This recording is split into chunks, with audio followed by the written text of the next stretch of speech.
네, 하나님 말씀 함께 보겠습니다. 아모스 5장 1절로 4절까지의 말씀입니다. 아모스서 5장 1절로 4절까지 있는 말씀입니다. 아모스서의 말씀을 계속해서 우리가 나누고 있는데요. 오늘 아모스서 네 번째 시간인가요? 네 번째 시간인 것 같은데 5장의 말씀을 중심으로 하나님의 은혜를 나누려고 합니다. 1절 말씀 볼까요? 1절 이렇게 시작하죠. 이스라엘 족속아 내가 너희에게 대하여 애가로 지은 이 말을 들으라 라고 이야기합니다. 오늘 말씀은 하나님께서 직접 지으신 애가입니다. 애가가 무슨 뜻입니까? 슬픈 노래라는 뜻입니다. 하나님께서 직접 지으신 슬픈 노래라는 거죠. 내용은 이렇습니다. 2절부터 보시면 처녀 이스라엘이 엎드려졌으며 이스라엘이 엎드려졌다라는 거예요. 넘어졌다라는 얘기죠. 근데 다시 일어나지 못하리로다. 자기 땅에 던지우며 일으킬 자가 없으리로다. 다시 일으켜줄 자도 없고 그렇다는 얘기입니다. 3절 주 여호와께서 이와 같이 말씀하시되 이스라엘 중에서 1000명이 행군에 나가던 성읍에는 100명만 남고 100명이 행군에 나가던 성읍에는 10명만 남으리라. 전쟁하러 1000명이 나갔는데 100명만 남아서 돌아오고 100명이 나갔는데 10명만 남아서 돌아온다. 90%가 사라져버린다. 이런 얘기죠. 즉 무슨 얘기입니까? 북이스라엘이 망해가고 있다라는 얘기입니다. 이스라엘 민족이 다시 일어나지 못하고 땅에 던져졌는데 일으켜줄 자도 없고 전쟁을 하러 1000명이 나갔는데 100명만 남아 살아서 돌아오고 100명이 나갔는데 10명만 살아서 돌아오는 그런 얘기입니다. 즉 망해가고 있다라는 얘기예요. 여러분 성경에 애가라는 이름의 책이 있죠. 무슨 책일까요? 예레미야 애가입니다. 예레미야가 쓴 책인데 예레미야가 쓴 책이 두 권이 있어요. 하나는 예레미야서고요. 또 하나는 예레미야 애가입니다. 예레미야서는 남유다가 지금 아모스는 북이스라엘 선지자라고 그랬죠. 남유다 사람인데 북이스라엘 가서 복음을 증거하고 있는 예언을 하고 있는 선지자입니다. 근데 예레미야는 남유다 시대에 활동했던 남유다 땅에서 활동했던 선지자인데 예레미야서는 남유다가 멸망하기 전에 쓴 책이고 예레미야 애가는 남유다가 멸망하고 난 후에 너무나 슬퍼서 그 슬픈 마음을 토로한 책이에요. 슬픈 마음을 노래 가사로 쓴 그런 책이에요. 노래인데 꽤 길어요. 예레미야 애가가 총 5장입니다. 근데 사실 성경을 보니까 남유다의 멸망에 관한 애가만 있는 것이 아니라 북이스라엘의 멸망에 관한 애가도 있어요. 그게 오늘 아모스서 5장입니다.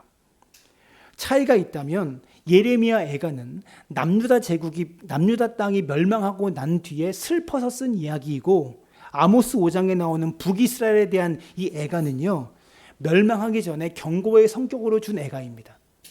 이제 곧 멸망하니까 내가 너무 슬픈 거예요. 하나님이 너무 슬프신 거예요. 그런 목적으로 쓴 애가라는 겁니다. 그래서 조금 더 정확하게 말하면 예레미야 애가는 예레미야가 나라를 빼앗긴 후에 너무 슬퍼서 쓴 노래이고 아모스 5장에 나오는 애가는 하나님께서 아모스를 통하여 이 북이스라엘이 곧 망하게 될 거니까 정신 차리고 돌아와라 라는 경고의 성격의 애가인 거예요. 이해가 되시죠? 우리가 반드시 알아야 될 것은요. 아모스서 1장에서 말씀드렸는데 아모스 선지자가 활동했던 시기가 누구였다고요? 어느 왕 때였다고요? 여로보암 2세 왕 때였습니다. 이때가 어떤 때냐? 북이스라엘의 전성기였어요. 영토가 가장 넓은, 가장 우리나라의 광개토 대왕처럼 영토가 가장 넓은 그런 왕이었다라는 거예요. 물질적으로 풍요로운 그때였습니다. 근데 하나님은 너희 나라가 망하게 될 것이야 라고 애가를 부르고 있다는 겁니다. 겉으로 보면 부족할 것이 없는 시대입니다. 잘 살고 있는 시대고 배부르게 먹고 있는 그런 시대입니다. 다 잘 되는 것처럼 보이는 시대지만 그들은 멸망을 향해 달려가고 있다는 그런 얘기입니다. 여러분 사람이 보는 것과 하나님이 보는 것은 다릅니다. 사람이 보기에 잘 돼가고 있는 것처럼 보이지만 하나님 보시기에는 다르다라는 얘기죠. 사람들은 지금 번성하고 있는 북이스라엘의 모습만 보고 있지만 하나님은 죽음을 향해 파멸을 향해 멸망을 향해 달려가고 있는 이스라엘 모습을 지켜보고 있다는 것이죠. 실제로 여로보암 2세 왕이 죽은 뒤에 약 40년 뒤에 오늘 예언 그대로 북이스라엘이 BC 722년에 아수르 제국에 의해서 완전히 멸망당합니다. 그리고 오늘 예언에 나온 그대로 인구의 90%가 다 죽어요. 1000명에 나가는데 100명만 남고 100명에 나가는데 10명만 남는 이 예언이 그대로 이루어집니다. 완전히 망해버렸습니다. 요즘 고려 거란 전쟁인가요? 그 드라마를 보는데 재밌더라고요. 근데 나라가 침략을 당하니까, 나라를 영토를 빼앗기니까 그 영토에 살고 있던 우리나라 고려인들이 얼마나 큰 핍박을 당하는지, 얼마나 많이 포로로 끌려가는지 마음이 아프고 가슴이 아프더라고요. 북이스라엘이 완전히 망해버렸습니다. 하나님의 예언 그대로 BC 722년에 망해버렸습니다. 지금 시기는 40년 전입니다. 멸망을 향해 달려가고 있는 거예요. 무엇이 생각나십니까? 마치 꽃다발에 꽃이 아름답지만 완전히 꺾여 있는 채로, 뿌리가 잘려 있는 채로 그 꽃병이 담겨져 있다면 얼마 안 가 그 꽃은 시들어 죽고 말죠. 지금은 분명히 아름답습니다. 화려하고 향기를 냅니다. 근데 사실 이 꽃이 꺾여 있는 꽃이기 때문에 공급원을 잃은 상태이기 때문에 얼마 가지 않아 시들어 말라 죽어버릴 운명입니다. 하나님이 지금 그것을 보고 계신 거예요. 세상 사람들이요, 지금은 나라가 번성하고 있는 것처럼 보이지만 하나님은 하나님과의 관계에서 끊어져 버린 이스라엘 백성이 멸망할 수밖에 없다, 너희가 죽을 수밖에 없다는 것을 보고 있는 것이죠. 여러분, 이스라엘만 그렇습니까? 오늘 우리를 똑바로 보아야 합니다. 지금 잘 살고 있고 지금 잘 나가고 있는 것이 중요한 것이 아닙니다. 지금 잘 나가더라도 우리의 공급원 되시는 하나님과의 관계에서 끊어져 있다면 곧 시들어 말라 죽어버릴 수밖에 없는 운명이라는 것을 우리가 기억할 수 있기를 바랍니다. 세상이 번성하는 것처럼 보입니다. 과학기술이 발전하고 다 잘 되는 것처럼 보입니다. 그러나 우리는 이 시대에 애가를 부를 줄 알아야 합니다. 하나님을 멀리 떠난 이 세대가, 날로 악해져만 가는 이 세대가 언젠가는 곧 망하게 될 것이기 때문입니다. 이 슬픈 노래를 우리도 함께 부를 수 있어야 한다는 거죠. 근데 오늘 하나님이 애가만 부르지 않고 망해가는 너희 나라가 살 길을 알려주시는데요, 우리가 많이 들어본 이야기입니다. 처음 듣는 얘기가 아니에요. 4절을 보시면 이렇게 말하죠. 여호와께서 이스라엘 족속에 이와 같이 말씀하시기를 너희는 나를 찾으라. 그리하면 살리라. 어떻게 하래요? 너희가 곧 망해가지만 나를 찾으라. 그리하면 살 수 있어. 그리하면 살 거야. 그래서 5절에 베델을 찾지 말며 길갈로 들어가지 말며 부엘세바로도 나아가지 말아라. 6절에 너희는 여호와를 찾으라. 그리하면 살리라. 여호와를 찾아라. 그리하면 살리라라고 말씀하시는데 지금 5절에 어디를 말해요? 베델에 가지 말고 길갈에 가지 말고 부엘세바에 가지 말래요. 이 지명들이 다 이스라엘 안에서 아주 역사적으로 의미가 깊은 곳입니다. 과거에 하나님께서 역사하셨다라는 그 역사의 상징이에요. 베델은 어느 곳입니까? 하나님의 집이에요. 야곱이 돌베개를 베고 자서 하늘에 사닥다리를 내가 내려오고 뭐 그런 곳이에요. 하나님의 집이라고 이름을 붙여진 그런 곳이에요. 길갈은 무엇입니까? 가나안 땅을 이제 그 출애굽을 해서 요단강을 건너서 할례를 처음 행했던 곳이 길갈이에요. 그 길갈에 12돌을 세우잖아요. 그리고 나중에 사무엘 시대 때 여기다 신학교를 세웁니다. 부엘세바는 어떤 곳입니까? 이스라엘 족장들, 그리고 아브라함과 야곱이 단을 쌓았던 곳이에요. 그런데 그곳에 가지 말래요. 그냥 그 자리에서 하나님을 찾으래요. 특별히 흥미로운 지역이 부엘세바인데요. 지도를 보여주시면 지금 아모스가 저기 보면 북이스라엘과 남유다로 나라가 갈라져 있다고 그랬죠. 아모스는 지금 어디 가서 복음을 전하고 있어요? 북이스라엘 땅에서 복음을 전하고 있어요. 그런데 부엘세바로 가지 말라라는 말은 지금 북이스라엘 사람들이 어디를 찾아갔다는 얘기예요. 저 남유다에 있는 부엘세바까지 찾아갔다라는 얘기입니다. 이스라엘 영토를 가르칠 때 단에서부터 부엘세바까지라는 말을 써요. 그 말이 무슨 말이냐면 단이 어떤 곳이냐면 저 갈릴리 바다 위쪽에 사랑나무 교회 로고에 갈아져서 안 보이는 저 빨간 점 보이시죠? 저희가 단이에요. 부엘세바가 저기 남쪽 맨 끝에 있는 남유다에 있는 부엘세바예요. 저 단에서부터 부엘세바까지라는 말은 우리나라 말로 할라에서 백두까지라는 그런 말과 똑같은 말이에요. 이스라엘 지도에서 최북단에 있는 곳이 단이고 최남단이 부엘세바입니다. 그런데 굉장히 흥미로운 사실인데요. 저 북이스라엘 사람들이 어디까지 가서 예배드렸다는 거예요? 북이스라엘까지 내려가서 예배드렸다는 거예요. 최남단에 있는 남유다 왕국에 속해 있는 부엘세바까지 찾아가서 기도하러 갔다라는 얘기입니다. 무슨 말입니까? 신앙적인 열심이 대단한 사람들이었던 거예요. 종교심이 있었던 사람들. 북이스라엘 사람들이 특이한데요. 지난주에 살펴봤지만 이들이 예배는 잘 드려요. 11조도 잘해요. 근데 삶 속에 정의는 행하지 않아요. 공의를 행하지 않아요. 첫 시간에 말씀드렸지만 계속 반복적으로 말하지만 신발 한 켤레로 노예를 사요. 사람들이 맨발로 다니니까 신발을 살 돈도 없어 맨발로 다니니까 너무 고생스러우니까 신발 한 켤레를 사주고 그 사람을 노예로 받아들여요. 자기가 먹고 남은 찌꺼기를 먹을 것이 없는 사람들한테 돈 주고 팔아요. 그리고 그를 또 노예로 받아들여요. 예배는 잘 드리고 11조도 잘 드리지만 삶 가운데 정의가 무너져 버렸고 공의가 무너져 버렸고 윤리가 없는 그런 삶이에요. 근데 이들이 신앙적인 열심이 얼마나 대단하냐면 단하고 베델만이 아니라 저 브엘세바만이 아니라 길갈, 베델, 북이스라엘의 영토를 넘어서까지 예배드리러 지금 찾아가고 있는 거예요. 남유다의 최남단인 브엘세바까지 가서 그곳에 가면 능력 있는 목회자가 있다. 거기 가서 기도하면 기도가 영험하다. 은사가 있다. 하나님을 만날 수 있다라고 말하니까 거기까지 지금 찾아가서 예배드리고 있다라는 그런 얘기입니다. 근데 오늘 하나님 말씀이 무슨 말이에요? 제발 그런 것 좀 하지 말고 그런데 찾아다니지 말고 있는 그 자리에서 좀 나를 찾아봐라. 그 말입니다. 평소에 매일의 삶 가운데 하나님의 뜻대로 살지도 않으면서 하나님을 찾지도 않으면서 뭐하러 그런 데를 찾아다니느냐 그 말씀을 하고 있는 거예요. 쉽게 표현할게요. 유명한 교회 찾아가지 말고 특별한 기도원 가지 말고 그냥 있는 그 자리에서 하나님을 좀 찾아라.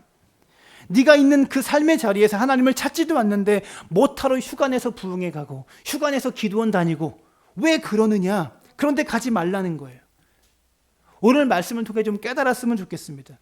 지금 이 자리에 하나님께서 말씀하시는 것이 뭐냐면 우리 사랑나무 교회에서 하나님을 찾으라고 말씀하시는데 왜 이 말씀 듣지 않고 굳이 어디 능력 있는 목회자가 있다고 거기를 찾아갑니까? 왜 굳이 유명한 교회 있다고 거기를 찾아갑니까? 그렇게 하지 말라고 말씀하는 거예요. 지금 있는 이 자리에서 하나님을 찾으라. 주님 그렇게 말씀하신다는 얘기입니다. 4절에서 나 좀 찾아라. 6절에서도 나 좀 찾아라 말씀을 함께 읽었죠. 근데 8절에서도 나를 좀 찾아라 3번이나 연속해서 말씀하세요. 여러분 구약의 선지서들을 보면 맨날 나오는 이야기가 무엇인 줄 아십니까? 하나님이 나를 좀 찾아라. 회개해라. 이 말을 계속 반복하고 있는 거예요. 이게 모든 선지서의 공통점이에요. 하나님은 선지자를 보내시는데 맨날 똑같은 예언만 하게 하십니다. 무슨 얘기입니까? 아모스 4장에서도 회개하라는 메시지요. 지난주도 회개하라는 메시지였는데요. 아모스 5장에서도 또 회개하고 나를 찾으라라고 말씀하고 있는 거예요. 앞으로도 하나님이 계속해서 선지자를 통해서 나를 찾으라라고 예언서를 통해서 계속 말씀하실 거예요. 그만큼 이스라엘 백성이 하나님을 만나고 다시 하나님께 돌아오기를 하나님이 간절히 원하신다는 그런 말씀이고요. 또 그만큼 이스라엘 백성이 하나님을 안 찾았다는 얘기예요.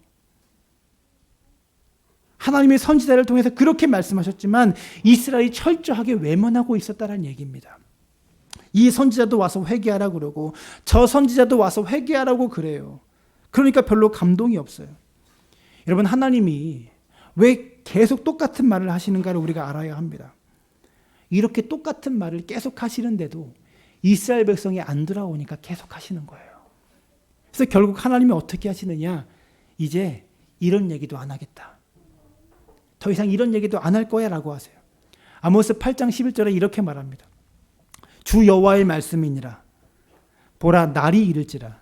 내가 기근을 땅에 보내리니 양식이 없어 주림이 아니며 물이 없어 가람이 아니요 여호와의 말씀을 듣지 못할 기갈이라. 무슨 말입니까? 말씀이 없는 기갈을 보내시겠대요. 기근을 보내는데 이 기근은 양식이 없어서 배고픈 기근이 아니다. 비가 없어가지고 물이 없어서 마실 물이 없는 그런 기근도 아니다. 어떤 기근이냐? 여호와의 말씀을 듣지 못하는 기갈이다. 그 얘기예요. 말씀을 통해서 돌아오라고 말씀을 안 들으니까 어떻게 하시죠? 아예 말씀을 안 보내겠다라는 거예요. 더 이상 예언자를 선지자를 안 보내겠다는 얘기예요. 맨날 똑같은 얘기만 한다고 불평하던 이스라엘 백성들을 향해서 하나님께서 침묵하시고 하늘 문을 닫으십니다. 400년 동안 선지자가 나타나지 않아요. 그 이후로 이 400년의 시간을 신구약 중간기라고 불러요. 그리고 하나님께서 그 뒤부터 말라기 이후부터 어떤 말씀도 하지 않습니다. 구약 성경 마지막엔 말라기부터 세례 요한이 갑자기 등장해서 다시 신약 성경이 시작되기까지 400년의 공백기가 있어요. 이게 신구약 중간기라고 그래요. 하나님이 하늘문을 닫아버리시고 어떤 선지자도 더 이상 안 보내시는 그런 시대입니다. 그리고 하나님이 400년을 참고 400년 만에 드디어 세례 요한을 보내셔가지고요. 말씀을 전하시는데 세례 요한이 했던 400년 만에 했던 첫 메시지가요. 하나도 안 바뀌었어요. 무슨 말하죠? 세례 요한이 회개하라. 천국이 가까웠느니라. 똑같은 말씀을 400년 만에 1000마디 꺼내셨는데 똑같은 말씀을 또 전하게 하세요. 왜 자꾸 하나님께서 이 말씀을 하실까요? 회개를 안 하니까요. 이스라엘 백성이 안 돌아오니까요. 한국 교회 초기에 복음이 처음 우리나라에 들어왔을 때 신앙의 선조들은요.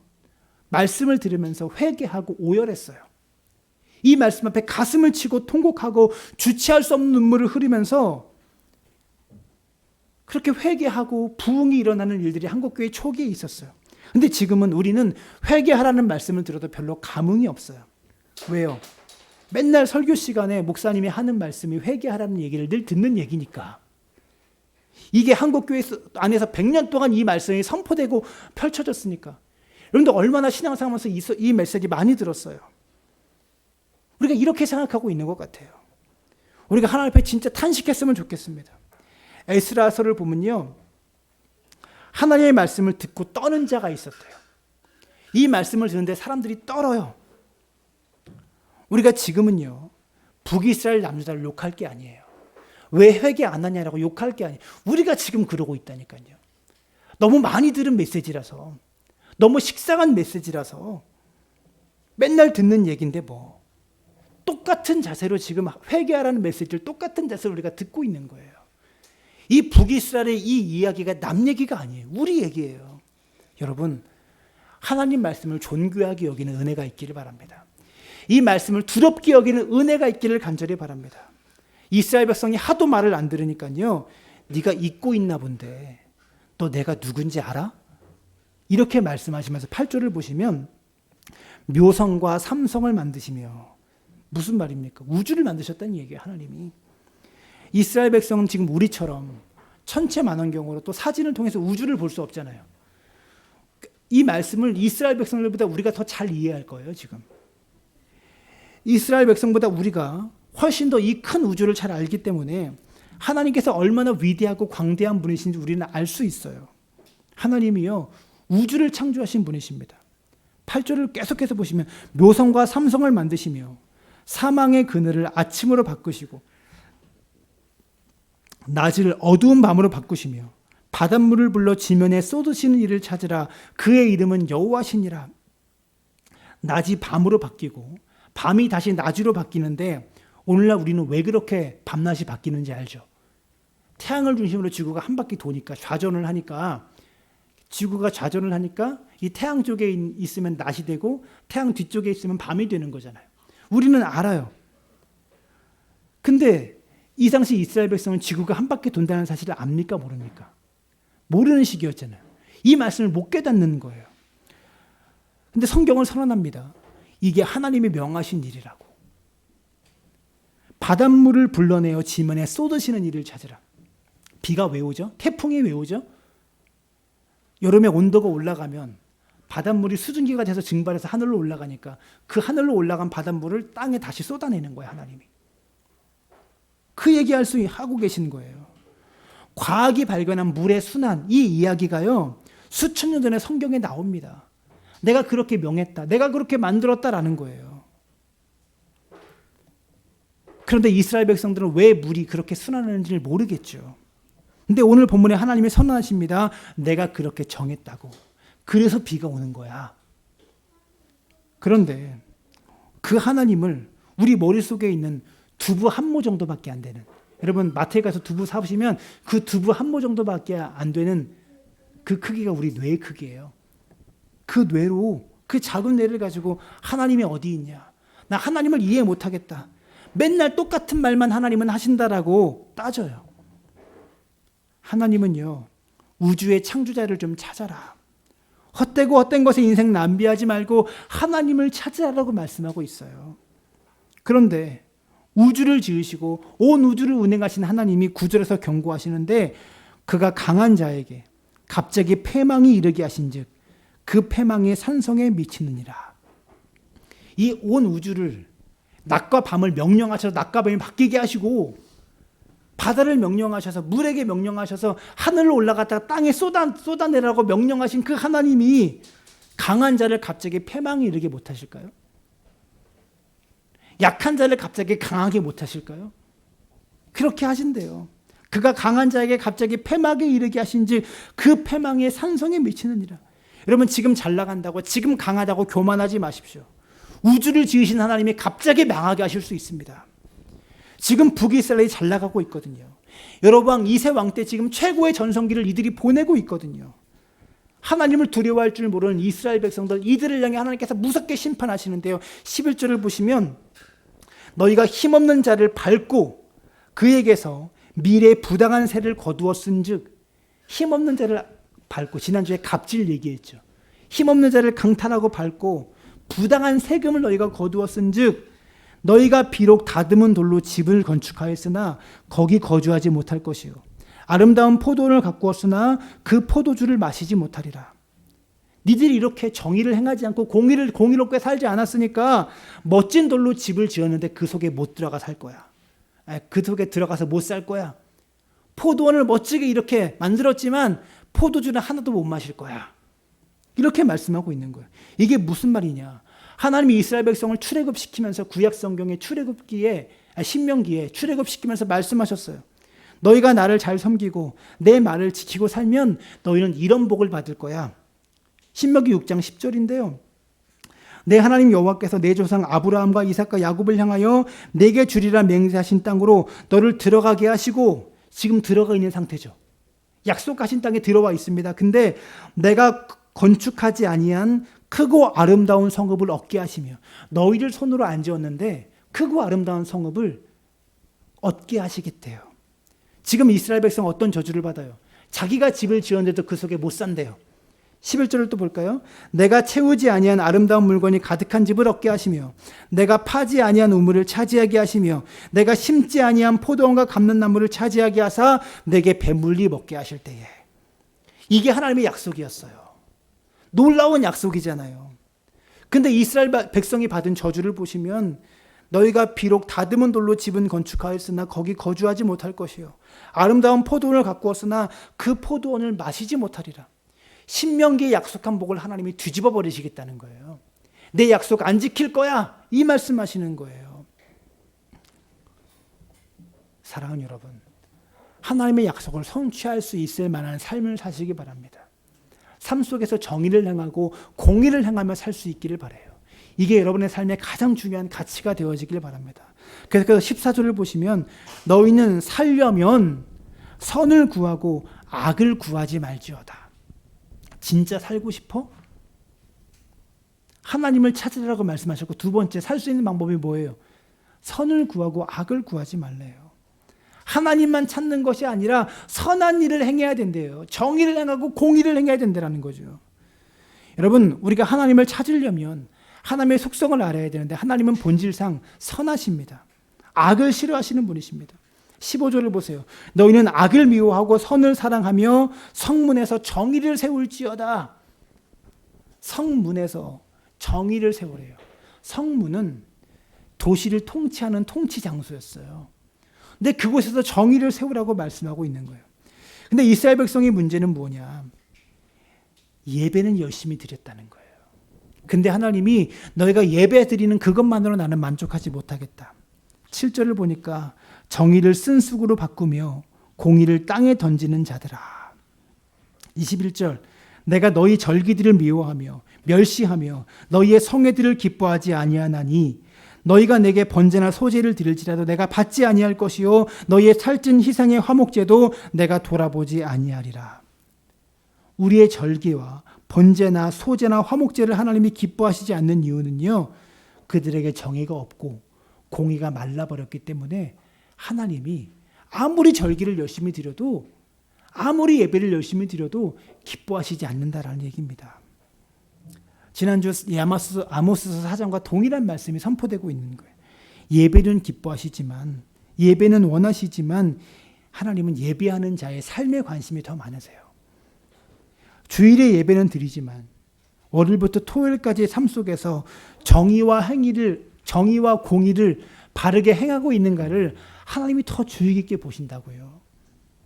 마지막으로 한 가지만 말씀드립니다. 18절부터 꼭 짚고 넘어가야 될 말씀이 나오는데요. 이스라엘 백성들이 가지고 있던 기대를 여지없이 무너뜨리는 예언을 아모스가 합니다. 18절, 화 있을진저 여호와의 나라를 사모하는 자여. 이스라엘 백성이 여호와의 나라를 사모했습니다. 이 여호와의 날이 무엇입니까? 지금 이들의 기준으로는 메시아가 오시는 날, 예수님께서 이 땅에 초림하시는 날, 이걸 여호와의 날이라고 그러는 거예요. 구약에 예언된 예수님께서 오시는 날, 여호와의 날이라고 하는 것이고, 신약에서는 이 여호와의 날이 재림의 날로 바뀌어요. 예수님께서 이 땅에 다시 재림하셔서 이 땅을 통치하시는 그날, 이걸 여호와의 날이라고 그래요. 근데 이스라엘 백성이 여호와의 날을 사모했습니다. 근데 뭐라고 말해요? 화 있을진저라고 말합니다. 여호와의 날을 사모하는 자는 화가 있을 것이다 라는 거예요. 충격입니다. 19절을 보면 이 날에 대해서 뭐라고 말하냐면, 마치 사람이 사자를 피하다가 곰을 만나거나 혹은 집에 들어가서 손을 벽에 대었다가 뱀에게 물림 같도다. 여호와의 날은 빛이 없는 어둠이 아니며 빛납 없는 캄캄함이 아니냐. 지금 무슨 말이냐면, 신약시대만 예수님의 재림, 여호와의 날을 기대한 것이 아니라 구약시대의 백성들도 여호와의 날을 사모했습니다. 예수님께서 이 땅에 오시면 우리를 강대국으로 만들어 주실 거야. 남유다 북이스라엘을 통일시키셔서 주변 모든 나라를 예수님께서 물리쳐 주실 거야. 이것을 기대했어요. 왜냐하면 여호와의 날을 우리 하나님께서 원수를 갚아주신 날로 이스라엘 백성은 그렇게 이해했기 때문이에요. 온 천하 만국이 이스라엘을 높이고 하나님이 이방 나라들을 심판하시는 그런 날로 여호와의 날을 이해했고, 그래서 여호와의 날이 속히 오기를 간절히 기도하고 염원했습니다. 그런데 오늘 아모스가 놀라운 얘기를 합니다. 화가 있을 거야. 여호와의 날을 기대하는 자요. 너희들 왜 여호와의 날을 기대하냐? 왜 하나님의 임하시는 날을 사모하냐? 그 날은 어둠이야. 그리고 재미있는 비유를 합니다. 마치 사람이 사자가 무서워서 피했는데 곰을 만난 것과 똑같은 날이야. 사람이 도망가다가 이제 살았다 하고 집에 들어갔는데 그 집안에서 큰 뱀을 만난 것과 똑같은 날이야. 이해가 되세요? 아모스 선지자가 보기에, 야, 여호와의 날이 너희에게 좋을 것 같아? 너희의 삶을 봐. 너희가 지금 정의를 버리고 공의를 버리고 그렇게 살아가고 예배 행위만 하고 있는데 여호와의 날이 정말 너희에게 좋은 날일 것 같아? 아니야. 너희가 망하게 될 날이야. 이방의 심판을 피하는 그날을 그렇게, 이방 나라의 심판을 피할 그날을 그렇게 기대했는데 하나님의 심판이 기다리고 있는 날이야. 사자를 피하다가 곰을 만난 날. 이방의 압자가 그렇게 무서웠는데 하나님이 너희를 지옥불에 떨어뜨릴 날이야. 그 여호와의 날이. 하나님의 심판이 임할 날이야. 이제 살았다고 집에 들어가는데 큰 뱀을 만난 날. 그날과 같은 거야. 그렇게 말씀하고 있는 거죠. 아모스가 보기에 여호와의 날이 진짜 임하면 심판받아서 지옥 갈 사람들이, 무서운 심판이 기다리고 있는 사람들이 그 여호와의 날을 기다리고 있는 게 너무 웃겼다는 거예요. 여러분, 우리에게 적용해 봅시다. 우리는 재림을 사모합니다.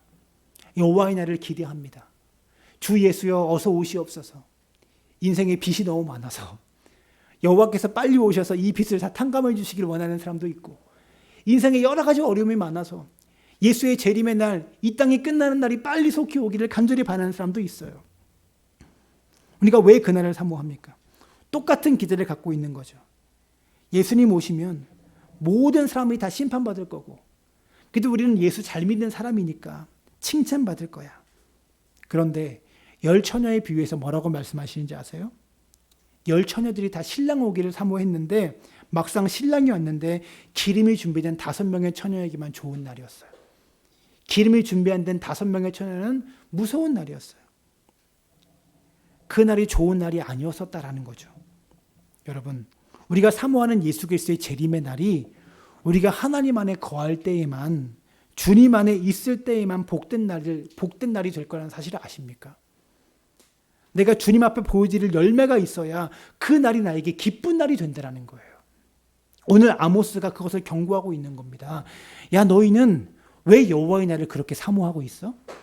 내가 보니까 니들 심판받을 것 같은데, 니들 멸망할 것 같은데, 지옥에 갈 것 같은데 왜 그 날을 사모해?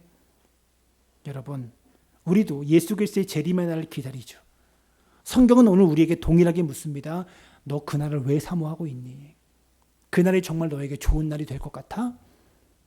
니들 보니까 기름도 준비 안 됐는데, 지금 보니까 심판받을 것 같은데 대체 왜 그 날을 사모하는 거야? 성경에 신랑 되신 예수님 그렇게 표현하잖아요. 우리의 신랑 되신 예수님이라고 성경을 예수님은 그렇게 표현하잖아요. 근데 여러분, 애가 커야 거론하는 거 아세요? 기름은 준비는커녕 우리의 신앙의 수준이 그 수준까지도, 어른이 될 수준까지도 안 컸는데, 기름은 둘째치고 결혼할 만큼 우리가 크지도 않았는데 왜 그날을 사모하느냐? 여러분, 우리에게 그날이 두려운 날이 되지 않기를 바랍니다. 신랑으로 오시는 주님을 기쁘게 맞이할 수 있는 그 여호와의 날이 되기를 주의 이름으로 축원합니다.